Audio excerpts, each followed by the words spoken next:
우리에게 주신 하나님의 말씀은 창세기 13장 4절에서 5절 말씀입니다.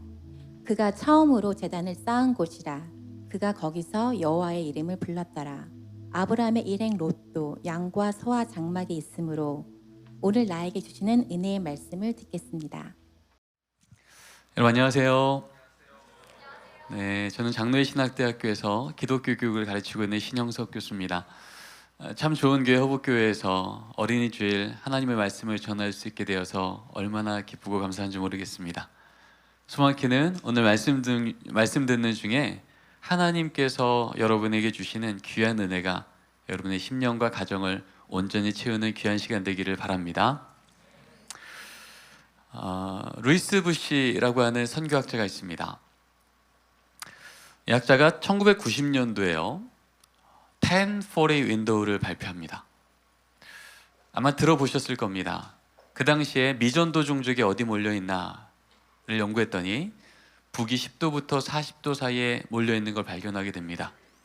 그래서 저 10도부터 40도에 있는 저 지역에 선교사님을 파송합시다 라고 외쳤죠.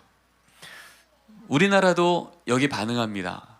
전 세계에서 선교사를 두 번째로 많이 파송하는 선교 대국이 됩니다. 그런데 그로부터 18년이 지난 뒤에 자신의 논문의 정정 논문을 발표합니다. 그 논문의 제목이 414 윈도우입니다. 이 논문의 핵심은 이것이죠. 그 당시에 미전도 종족을 다시 한번 연구했더니 이제 더 이상 미전도 종족의 개념은 지역의 개념이 아니라 연령의 개념이 됐다는 거예요. 4세부터 14세, 우리를 치면 유치부부터 중고등부 사이, 어떤 지역이든 상관없이 이 지역, 이 연령에 해당되어지는 다음 세대가 미전도 종족이 되어지는 이 기현상을 우리는 목도해야 된다라고 외치게 됩니다. 이 이야기가 이 논문에서만의 얘기가 아니게 되었습니다. 바로 우리나라에 가장 최근에 발표되어진 예수 믿는 부모 세대 17%, 한국갤럽을 통해 발표가 됐죠. 그런데 가장 대표적인 선교 기관을 통해서 발표되어진 우리 다음 세대 3.8%임을 확인하게 됐습니다. 여러분, 3.8%면 우리나라에서 선교사님을 파송할 때요, 선교 훈련 다 받고도 그 나라에 예수 믿는 퍼센테이지가 5%가 채 안 되면 unreached people, 미전도 종족이라 그래서요, 미전도 종족 파송 선교 훈련을 따로 받습니다. 지금 이 미전도 종족 얘기가 저기 아프리카 얘기 아니고요, 저기 유럽 얘기 아니고요, 지금 이 대한민국의 예수 믿는 부모 세대가 17%, 전 세계에서 선교사를 두 번째로 파송하는 우리나라의 우리 자녀 얘기가 됐습니다. 예전에는요, 선교라 그러면 예수 믿지 않는 그 나라의 그 민족의 그 언어권에 예수 믿는 자를 파송하여 예수 믿는 세대 만드는 것을 선교라고 생각했죠. 수평적 선교였습니다. 그런데 이 414 윈도우가 발표되고 나서 선교의 개념이 확장되기 시작합니다. 아, 선교는 수평적 선교만 있는 게 아니라 수직적 선교도 있는 거였구나. 다른 나라, 다른 민족, 다른 언어권이 아니라 우리 나라, 우리 동네, 우리 집, 우리 애들, 근데 미전도 종족이 되어버린 우리 다음 세대 애들, 그들이 예수 믿는 세대 되기까지 그들에게 복음 전하기를 버티며 그 자리를 지켜야 될 사람들. 우리 이름이 교회학교 선생님이건 믿음의 부모님이건 믿음의 조부모님이건 그 직함 상관없이 우리 자녀 세대, 손주 세대가 미전도 종족에서 세수세대로 바뀌기까지 우리가 그 자리를 버텨야 된다면 우리 모두 이 시대의 수직적 선교사가 된 거예요. 여러분, 그런 의미에서 우리 옆에 계신 우리 성도님들과 이렇게 한번 인사 나누겠습니다. 선교사님, 선교사님, 우리 애들 잘 부탁드립니다. 여러분이 누구시라고요? 선교사세요. 왜요? 우리 자녀 세대가 미전도 종족이라니까요. 여러분, 3.8%면 어느 정도인지 아시죠? 우리나라 중고등부 아이들 평균 인원이 24.1명입니다. 그러면 내 자녀 한 명 예수 믿으면 그 반에 예수 믿는 친구 몇 명 있는 거예요? 아무도 없는 거예요. 그게 지금 3.8%의 숫자입니다. 여러분, 그래서 지금 우리에게 맡긴 우리 자녀 세대가 얼마나 중요하냐면요, 우리 자녀 한 명이 오늘 교회 오기를 포기해요. 그럼 어떤 일이 생겨요? 우리 자녀가 있는 그 반의 예수 세대가 끊어지는 겁니다.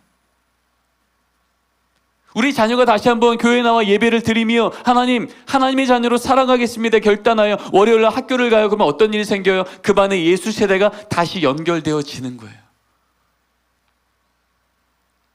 여러분, 바다가 늘 신선한 이유가 뭔지 아시죠?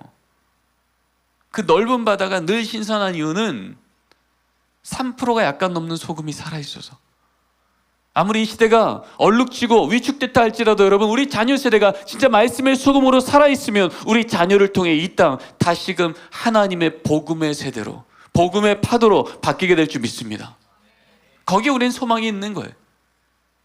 통계로는 지금 다음 세대가 무너졌다고, 사회적으로는 우리 교회 나오는 거 쉽지 않겠다고 말할지라도 하나님 우리 자녀를 다시 이 시대 대안으로 세우시면 우리는 가능한 거예요. 바로 그것을 위해서 하나님이 우리에게 어떤 명령을 하셨는가 우리는 다시금 들어야 됩니다. 이 어린이 주일, 우리 자녀에게 줄 게 참 많죠. 그러나 세상이 줄 수 있는 것 말고요, 세상보다 크신 하나님이 정말 우리를 통해서 주셔야 될 바로 그것을 우리는 오늘 듣고 우리 자녀 손에 쥐어주기를 원하는 겁니다. 우리 목사님들께 물어봤습니다. 목사님, 우리 교회 아이들이 자꾸 떠납니다. 어떻게 해야 다시 아이들이 신앙을 회복할까요? 그때 목사님들이 이렇게 대답합니다. 교재 좀 바꿔볼까요? 시선 좀 보완해볼까요? 재정 좀 늘려볼까요? 다 맞습니다. 근데 다른 것과 비할 수 없는 1위가 나오는데 바로 부모 세대를 향한 교육과 훈련이었습니다. 왜 목사님은 많은 이유가 있는데 부모 세대를 집중했을까요? 왜냐하면 우리 애들이 이렇게 말했거든요. 얘들아, 너희들 신앙에 가장 큰 영향을 준 요소가 뭐니? 라고 물었어요. 서울 시내에 있는 예수 믿는 중고등부 아이들 500명을 대상으로 물은 겁니다. 그랬더니 우리 아이들이 이렇게 대답하죠.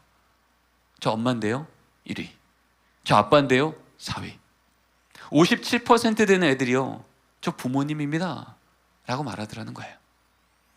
그로부터 2년이 지납니다. 2016년이요. 그랬더니 여전히 어머니는 1위, 아버지는 4위에서 2위로 등극합니다.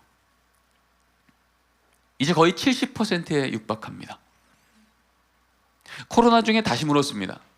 우린 코로나 때문에 예전처럼 모일 수가 없으니, 세상이 바뀌었으니 이제 우리 자녀 세대들이 교회 오기가 쉽지 않겠다 말하지만 정작 우리 아이들 입에서 나온 말은요, 세상이 아니었고요, 여전히 부모였습니다. 어머니 1위 54%, 아버지 2위 33%. 여러분, 중고등부 애들 입에서 저는 부모가 가장 큰 영향력입니다 라고 말하고 있다면 여러분, 아동부는 어떻겠습니까? 더 높죠. 영녀의 치부는요, 부모님의 손잡고 이번 주도 교회를 데리고 오지 않으면 교회 올 방법을 알 수도 없고 예배를 드릴 수도 없는 영유아 유치부 우리 자녀예요. 그래서 궁금해졌습니다. 이럴 때 부모의 영향력이 그렇게 강력하다고 한다면 과연 이 시대 예수 믿는 부모 세대는 우리 자녀를 어떻게 기르고 있을까? 예수 믿는 부모 1,500명을 대상으로 물었습니다. 부모님, 우리 자녀를 양육함에 있어서 4가지 정도의 양육의 영역이 있습니다. 인성교육, 학습 지성교육, 진로교육, 신앙교육. 혹시 부모님은 자녀를 어떤 교육을 가장 우선적으로 하십니까? 라고 물었어요. 다시 말씀드리지만 여기에 참여했던 1,500명은 모두 유치부부터 고등부까지 내 자녀를 교회학교에 보내고 있는 기독 부모였다고요. 근데 그 결과는 충격적으로 나옵니다. 1위 인성교육, 2위 학습 지성교육, 3위 진로교육, 신앙교육은 꼴찌였습니다.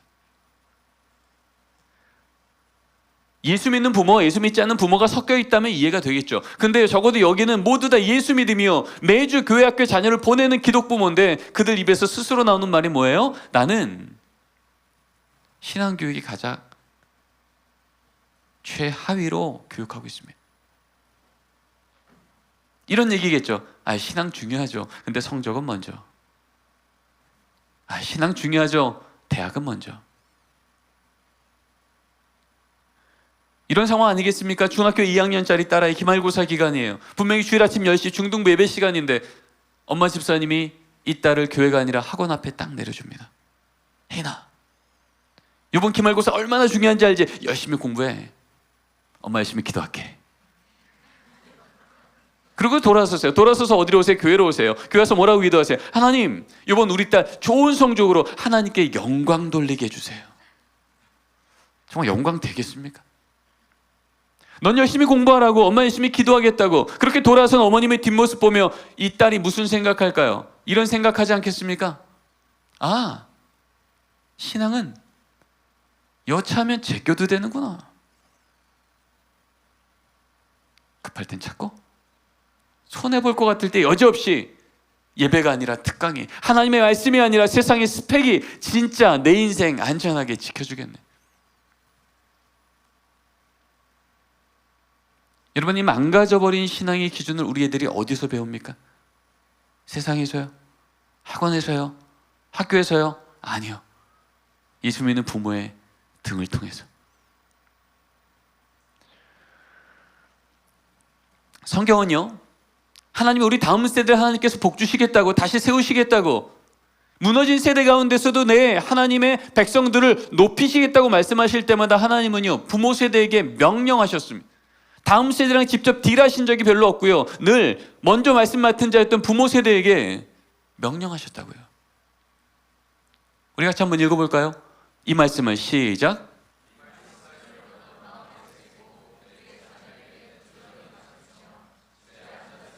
지금 하나님께서 그 부모 세대에게 말하고 있는 겁니다.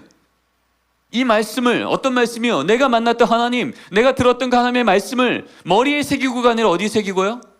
마음에 새기고. 히브리어 레바브입니다.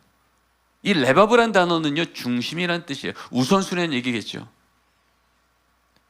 신앙은 지식이어서 머리로 기억하여 입으로 전한다고 전달되는 게 아니고요, 진리여서 삶의 등에 새기고 삶의 우선순위에 새겨 위기가 올 때마다 무릎 꿇어 기도하는 걸 자녀에게 보이고, 감사한 일이 생길 때 가족이 모여 하나님을 찬양하도록 인도하여 문지방에서 찬양 소리가 넘어가는 가정, 바로 그렇게 기도하고 그렇게 찬양하는 부모의 삶에 하나님이 어떻게 역사하는지를 자녀가 눈으로 목도할 때, 그때 자녀는 하나님은 내게 교리의 하나님이 아니라 눈으로 보는 살아있는 하나님이 될 줄 믿습니다. 이게 내 자녀가 하나님을 알게 되는 과정이라는 거예요. 시편 78편을 통해서 이렇게 얘기합니다. 또 한번 읽어보겠습니다. 시작. 우리가 이를 그들의 자손에게 숨기지 아니하고 여호와의 영예와 그의 능력과 그가 행하신 기이한 사적을 후대에 전하리로다. 지금 다윗이 고백하는 겁니다. 하나님, 이것을 우리 자손에게 숨기지 않겠습니다. 뭐를요? 여호와의 영예와 그의 능력과 기이한 사적을, 한마디로 하나님이 내 삶에 행하셨던 기적 같은 간증거리들을, 목동이었던 내가 골리앗을 어떻게 쓰러뜨렸는지, 아둘람굴에 살던 그 절망스럽던 인생을 어떻게 이 통일 왕국의 왕으로 높이셨는지, 하나님, 이 간증거리를 내 자녀에게 하나도 안 빠뜨리고 다 전할게요.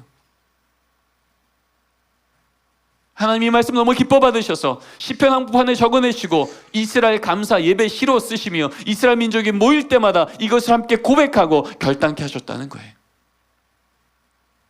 여러분, 정말 20대 17% 예수 믿는 부모 세대가 내가 만난 하나님을, 그 간증거리들을 우리 자녀에게 하나도 빠뜨리지 않고 전하고 있습니까? 2000년 교회사는 우리에게 증언합니다. 바로 그 걸음을 걸어냈던 부모 세대가 살아낼 때, 다시 일어날 때 어떻게 다음 세대가 놀랍게 세워졌는지. 천년간 교회가 신음합니다. 그러다가 종교개혁으로, 말씀만으로 교회가 다시 갱신됩니다. 교회가 진짜 교회되기 시작합니다. 그때 이것을 이끌었던 마틴 루터, 존 켈빈, 지빙글리, 담임 목사님이었고 성서학자였고 종교개혁자였던 이들이 공통적으로 책을 통하여서, 목회 지침서를 통해서 적었던 글이 이런 글입니다. 같이 한번 읽겠습니다. 노란색 글씨인데요. 시작. 가정은 작은 교회이자 언약 공동체. 가정이 교회랍니다. 말씀만으로 다시 교회를 갱신했던, 천년간 교회가 신음하고 타락했을 땐 한 번도 듣지 못했던 얘기, 그러나 말씀으로 돌아오자마자 공통적으로 가르쳤던 얘기입니다. 교회는요, 많이 모이고 자주 모이고 교제하고 즐거워하고 교육받습니다. 그런데요, 아무리 모이고 아무리 많이 모여도요, 예배라는 사건이 멈춰요. 그때부터 교회 아닙니다. 교회는 예배가 가장 중요한 지표입니다. 아무리 우리 가정에 성경책 쌓여 있고요, 우리 문패 교패가 붙어 있어도요, 가족이 뭐야? 하나님, 우리 가정의 주인은 하나님이십니다. 하나님이 주인이셔서 안전합니다. 이 믿음의 고백이 정기적으로 나오지 않아요. 그 가정이 예수 믿지 않는 가정이라는 거예요. 종교일지 몰라도 신앙은 아니라는 겁니다. 언약 공동체요. 예수 믿는 가정은 같은 피만 공유되어진 혈연 공동체가 아니라 같은 그리스도의 보혈의 피. 이 부모가 고백하는 신앙의 고백이 우리 자녀 입에서도 조금 더 변개되지 않고 동일하게 고백되어지는 가정. 그 가정이 예수 믿는 가정이라는 거예요. 100년이 지납니다. 청교도 시대죠. 청교도 시대 때 문헌을 보면 이런 글이 적혀 있습니다. 목사님들, 예배 드리기 전에 교인들이 모이면 예배 드리기 전에 이것 꼭 물어보세요. 지난 한 주간 가정 예배를 게을리했던 부모님들 그 자리에서 일어나십시오. 일어나겠죠? 그러면 그날 그 부모님들은 서서 예배 드리기를 명하십시오. 우리 한번 해볼까요? 그리고 스코틀랜드 총회 7위서에는 이런 글이 적혀 있습니다. 가정 예배를 시행하지 않는 가정에는 먼저는 사적으로 권면하고, 둘째는 당회가 책망하며, 셋째는 수찬 정지까지 명하는 것을 한다. 여러분, 수찬 정지는 성만찬 주지 말라는 겁니다. 당시에 성만찬은 어떤 의미가 있었냐면 우리 교회 교인이라는 공적 선언이에요. 모두 성만찬 받는데 그 사람은 안 주는 건 우리 교회는 아닌데요 라고 하는 거였어요. 어떤 죄를 지어도 함부로 우리 교회 아니요, 우리 교인이요 라고 말할 수는 없지만 적어도 내 자녀의 신앙이 흔들려요, 내 자녀의 신앙이 끊어져요, 타락한 시대 가운데 같이 끌어가게 그냥 두는 거예요. 그러면 그거 회복할 때까지 우리 교회 교인일 수 없다는 겁니다. 이게 청교도 시대 때의 유산입니다. 이거 하나 지키려고 무너졌던 시대 가운데 배 하나 타고 신대륙을 갑니다. 세운 나라가 미국이요, 세군교회가 미국교회입니다. 하나님께서 18세기, 19세기 영적 대각성 운동 1차, 2차, 3차를 통해서 다시금 미국 사회를 갱신합니다. 복받게 됩니다. 바로 그때 3차 대각성 운동 끝날 때쯤에 하나님께 복받았던, 회심했던 청년이 이 조선 땅을 밟게 됩니다. 138년 전 이 땅에 복음 들고 왔었던 호레이스 언더우드 아펜젤러. 그래서 우리는 선교 초기 때부터요, 예수 믿는 가정마다 어떠한 걸음을 부모가 지켜야 되는지를 배웠던 나라입니다. 우리 같이 한번 읽어보겠습니다. 가정예배는 시작.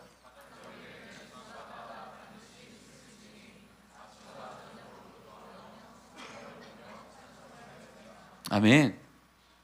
조선 예수교 장로의 헌법입니다. 여러분, 헌법은요 선택사항이 아닌 거예요. 적어도 우리 교회가 조선 예수의 장로에게 속한 교회라면, 적어도 우리 가정 가운데 예수 믿는 부모 세대가 한 분이라도 세워져 있다면 가정 예배는 집안마다 반드시 힘쓸지니, 가급적 힘쓸지니가 아니에요. 반드시 힘쓸지니. 이것이 우리가 받았던 신앙의 유산이요, 성경적 명령이었습니다. 이런 관점으로 오늘 주신 말씀을 같이 읽기를 원합니다. 같이 한번 읽어보겠습니다. 시작. 그가 처음으로 제단을 쌓은 곳이라.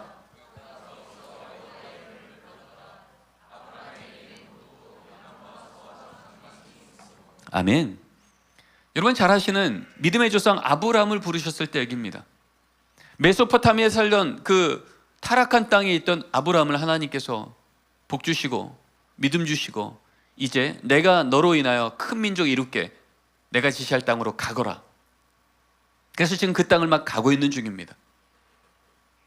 그 걸음을 지금 두 가정이 같이 가는데, 한 가정은 여호와의 이름을 부르는 제단이 있었고, 롯의 가정에는 양과 소와 장막만 있었다고 적혀있습니다. 족장시대 때 친족 아비집을 버리고 다른 곳 간다는 얘기는요, 인생 걸었다는 얘기입니다. 나름 믿음이 있었다고요. 그런데요, 아무리 머리로 동의하여 그 걸음을 가고 있을지라도 내 눈앞에 보이는 양 챙기느라, 소 챙기느라, 장막 챙기느라 가족이 모여 여호와의 이름을 부를 여유가 없었던 가정, 가족이 모여 여호와의 이름을 부를 우선순위가 무너졌던 가정. 어떤 일이 생겨요? 소돔 땅이라고 하는 세상적으로 볼 때 매력적인 땅이 딱 나타나니까, 아, 이 땅이 하나님께서 복 준다고 했던 그 땅이구나. 하나님 없이 복처럼 보이는 것 쫓아 들어가다 망할 도성으로 들어간 롯의 가정과 가는 걸음마다 멈춰 하나님께 예배드리며 하나님 여기까지도 하나님의 은혜였습니다. 앞으로도 인도해 주시옵소서 고백하며 들어갔더니 그 땅 어때요? 가나 기근의 땅이었지만 복의 근원이신 하나님이 함께 하시니 기근의 땅마저 적과 꿀인 땅으로 뒤집어 놓으시는 역전의 하나님, 능력의 하나님, 신실한 하나님이 우리 가정의 하나님이 되실 줄 믿습니다. 문제는요, 우리 가정 가운데 여호와의 제단이 있는가 없는가의 문제이지 이 땅이 소돔의 땅인가 아닌가의 문제가 아니더라는 것입니다. 가정 예배 드리십시오라는 말이 이 코로나를 통해서 많이 들려주기 시작했습니다. 이것은 시대적 대안이 아니라 원래 성경적 원안이었다고 말하는 말들을 듣기 시작했습니다. 근데 문제는요, 가정 예배 드리길 원하지만 나름 가정들마다의 걸림돌들이 있다는 거예요. 가정 예배 드려야죠. 근데 요거 해결되기 전까지 우리 집은 어려워요. 근데 우리는 알고 있습니다. 우리 하나님 하지 못할 걸 명령하시는 분이 아니라 할 수 있도록 도우시는 하나님이신 줄 믿습니다.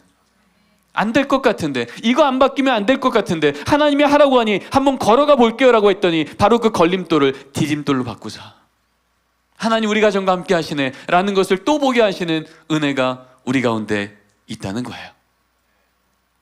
2000년 교회사를 통해서 가정 예배사에 대해서 정의하고 형식과 여러 가지의 문헌들이 있습니다. 모으고 모았더니 결국 한 문장이 남는 걸 발견하게 됩니다. 함께 읽겠습니다. 가정 예배란 가족이 함께 하나님을 기억하고 감사하는 것. 어렵지 않습니다.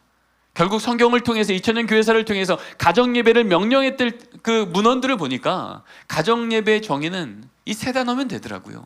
가족 모이고요, 하나님 기억하고요, 감사하시면 되는 거였습니다. 근데 우리 안에 오해들이 좀 있더라는 거죠. 이 오해를 오늘 말씀을 통해서 같이 풀어내길 원합니다. 같이 한번 읽겠습니다. 큰 따옴표만 읽겠습니다. 시작. 가정 예배는 형식이 아니라 사건입니다. 여러분 가정 예배 드리십시오 그러면요, 마치 우리 허북교회 주일 오전 예배의 경건과 형식을 그대로 미니어처로 만들어 우리 집에 구현해내야 가정 예배 드렸다고 착각해요. 근데 성경에 보면 그렇지 않더라는 겁니다. 성경에 나와 있는 그 많은 가정 예배에 대한 말씀 중에 하나님은요, 형식에는 거의 관심이 없으셨어요. 늘 사건이 있었는가에 관심이 있었어요.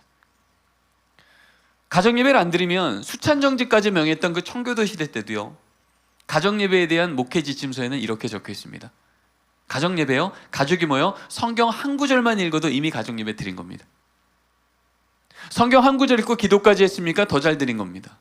성경 읽고 기도하고 찬송까지 했습니까? 더 잘 드린 겁니다. 여러분의 얼굴이 활짝 피셨어요. 가정 예배는 형식이 아니더라는 겁니다. 가족이 모여서 하나님을 기억하는 사건이 있는가, 그게 하나님의 관심이셨다는 겁니다. 저희 집은 가정 예배를 14년째 매일 드리고 있습니다. 하지만 가정 예배들이 형식으로는요, 전 적응이 지금도 되지 않아요. 늘 나오는 멘트가 이런 거죠.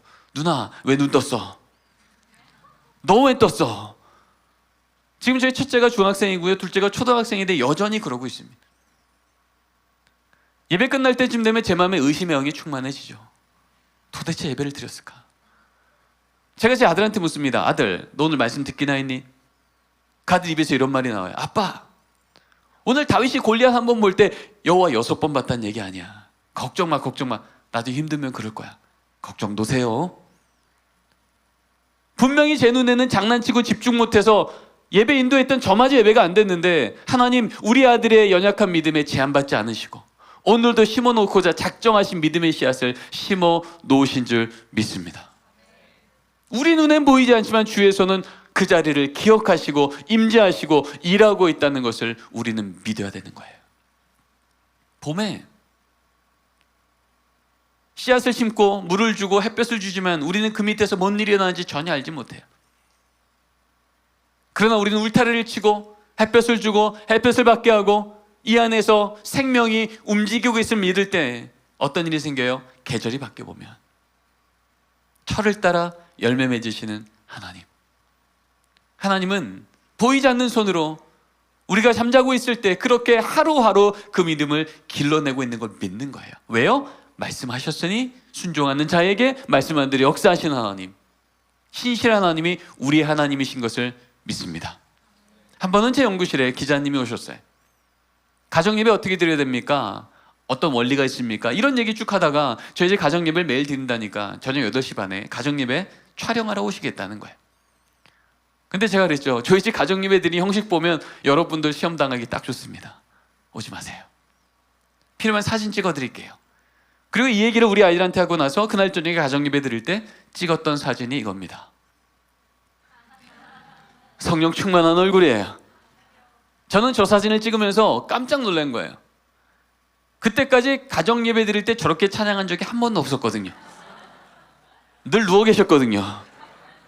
근데 전날은 말도 안 했는데 손을 모으고 눈을 감고 손을 올리고 이러고 찬양을 하더라고요.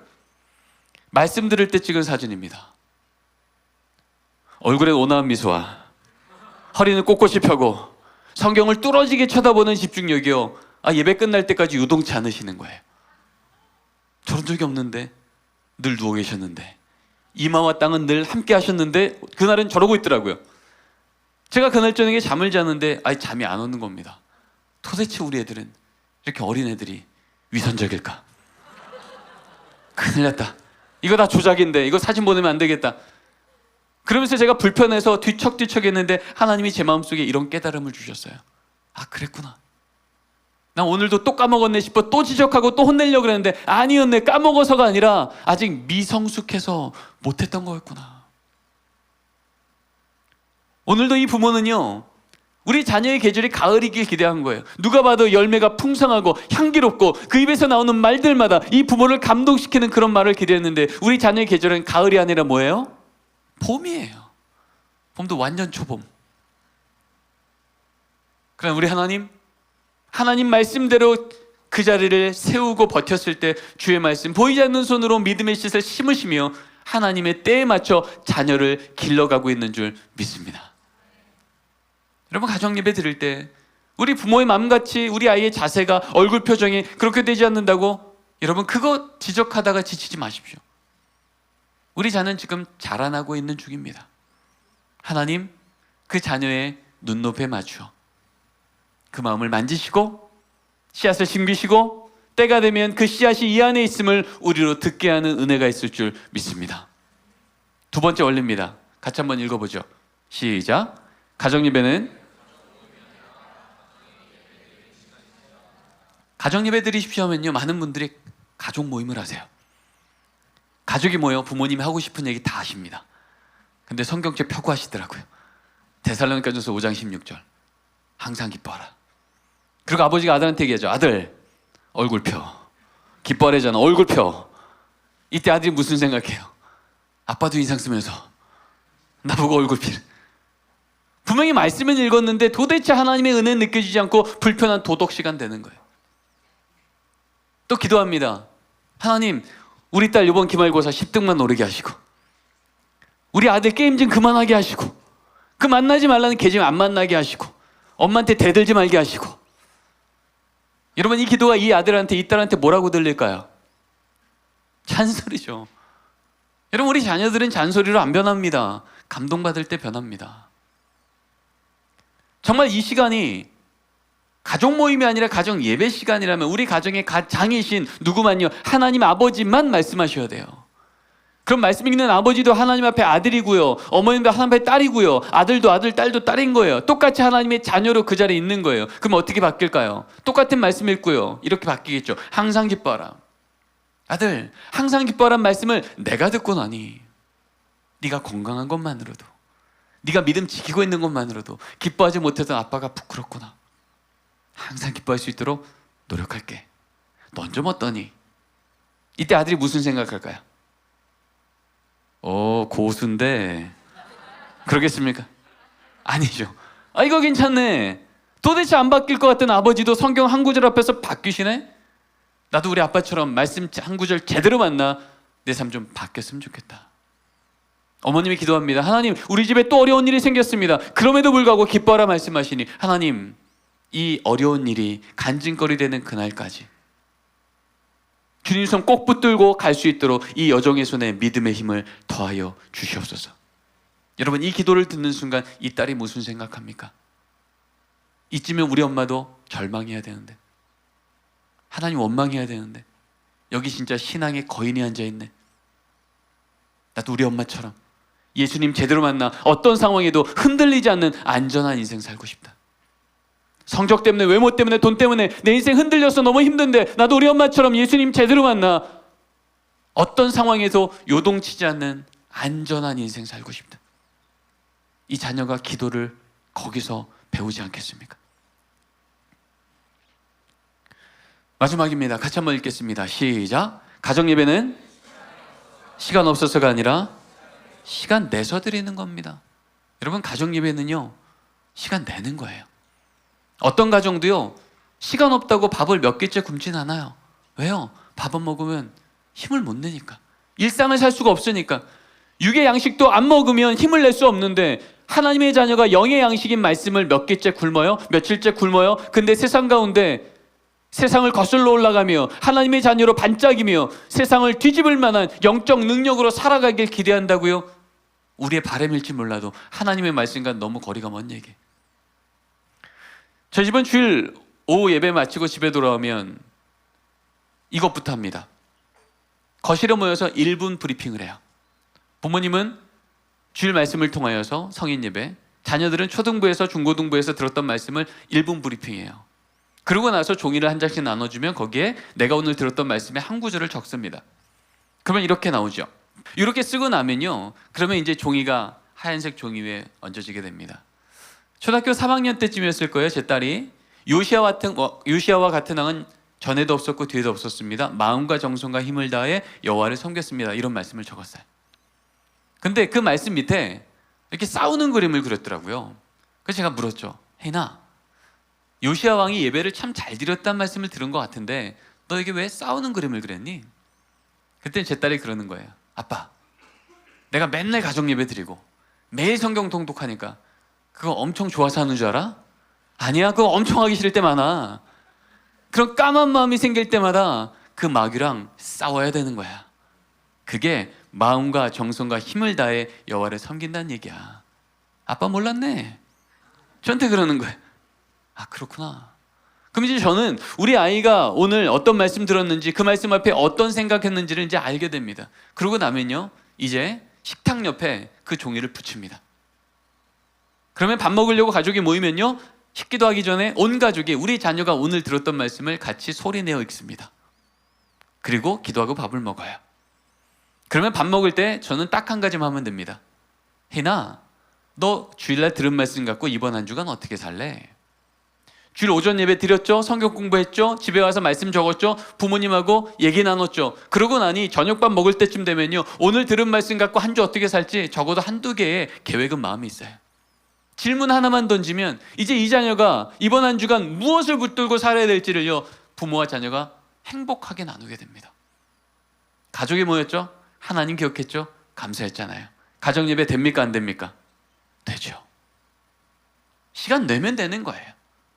엄청난 프로그램을 갖는 것도 아니고요, 어떤 준비가 많은 것도 아니에요. 가족이 모였을 때 하나님을 기억하고 감사할 수 있도록 부모가 그 자리를 버틴다면 그게 어느 자리이건, 식탁머리이건 침대머리이건 하나님은 그 자리를 예배로 받으시고 우리 자녀의 삶 속에 하나님이 내 삶의 주인 되셔서 난 아직도 안전해.